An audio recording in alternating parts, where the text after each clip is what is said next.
कोई शख्स नोएडा में रहता हो या फिर ग्रेटर नोएडा में, अगर वो कभी अपने पैतृक घर जाता है और लोग उससे पूछते हैं कि ठिकाना कहाँ है, तो वो अपना घर नोएडा ग्रेटर नोएडा नहीं बल्कि दिल्ली या फिर एनसीआर ही बताता है।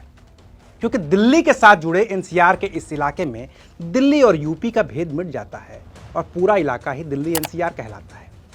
लेकिन जब भी यमुना अपने उफान पर होती है तो ये फर्क साफ नजर आने लगता है, क्योंकि यमुना से सटे दिल्ली के इलाके पानी में डूब जाते हैं और हालात बाढ़ जैसे बन जाते हैं, जबकि हरियाणा के हथनी कुंड बैराज से चाहे जितना भी पानी छोड़ा जाए, नोएडा में बाढ़ नहीं आती है। और इसकी वजह एक नेता जो एक नहीं बल्कि दो दो राज्यों का मुख्यमंत्री रहा है और जिसकी दूरदर्शिता की वजह से चाहे जितनी भी बाढ़ आए, नोएडा कभी डूबता नहीं है।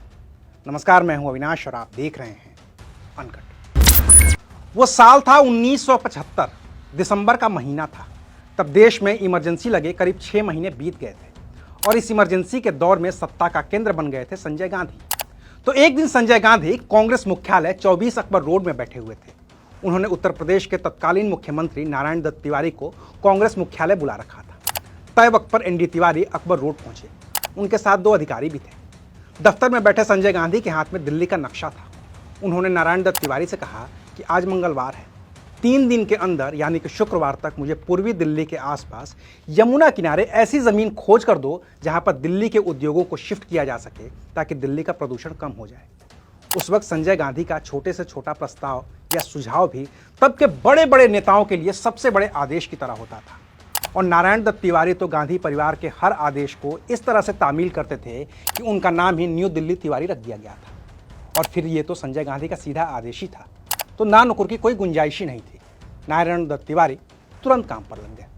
शुक्रवार के दिन तय समय पर संजय गांधी अपनी पुरानी मेटाडोर में तब के दिल्ली डेवलपमेंट अथॉरिटी के वाइस प्रेसिडेंट जगमोहन मल्होत्रा को साथ लेकर यमुना किनारे उस इलाके में पहुंचे जहां जमीन खोजने के लिए उन्होंने नारायण दत्त तिवारी को आदेश दे रखा था। संजय ने जमीन देखी, फाइनल किया और फिर आदेश दिया कि सोमवार से इस पर काम शुरू हो जाना चाहिए। तब एक ब्यूरोक्रेट ने एनडी तिवारी से आपत्ति जताई और कहा कि ये तो बहुत कम वक्त है, किसानों की जमीनों का अधिग्रहण किए बिना काम शुरू हुआ तो ये तो अवैध हो जाएगा। संजय गांधी ने उस ब्यूरोक्रेट और एनडी तिवारी के बीच की खुसर फुसर सुनी तो पूछा कि कोई दिक्कत है क्या। एनडी तिवारी संजय गांधी का स्वभाव जानते थे, तो उन्होंने कहा कि नहीं, सोमवार से बुलडोजर यहाँ आ जाएंगे और काम शुरू हो जाएगा। दिसंबर 1975 की इन बातों को वैधानिक तौर पर अमल में लाने के लिए और कानूनी अड़चनों को दूर करने के लिए एक अथॉरिटी बनाई गई और नाम दिया गया new Okhla industrial development authority. फाइलें तैयार होने लगीं और 2-3 महीने के अंदर ही बिना उत्तर प्रदेश विधानसभा की मंजूरी के कैबिनेट से एक अध्यादेश पास कर दिया गया, जिसे नाम दिया गया यूपी इंडस्ट्रियल डेवलपमेंट ऑर्डिनेंस 1976। तब 4 रुपए प्रति गज के हिसाब से किसानों से जमीन खरीदी गई और बना नोएडा, जिसका पूरा नाम है new Okhla industrial development authority, और अब जिसका क्षेत्रफल है करीब 20,316 हेक्टेयर, जिसमें कुल 81 गांव हैं। और अब ये उत्तर प्रदेश का एक जिला है जिसका नाम है गौतम बुद्ध नगर। लेकिन जिन जमीनों को अधिग्रहित किया गया वो यमुना से सटे हुए इलाके थे और यमुना में पानी बढ़ने का सीधा असर इन खेतों पर भी पड़ता था। इसे देखते हुए नोएडा का जो स्वरूप विकसित किया जा रहा था, उसमें सबसे जरूरी काम था यमुना किनारे आने वाले हिस्सों को यमुना के पानी से सुरक्षित करना।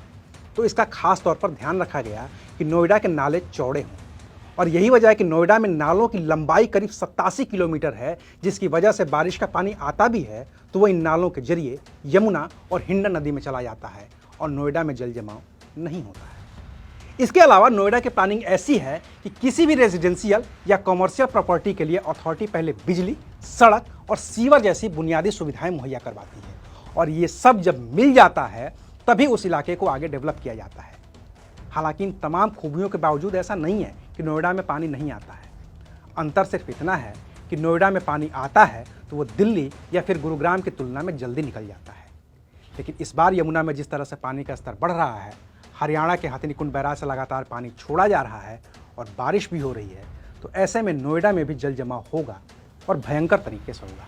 लेकिन इसमें दोष अथॉरिटी का कम और मौसम का ज़्यादा होगा। शुक्रिया, आप देख रहे थे अनकट।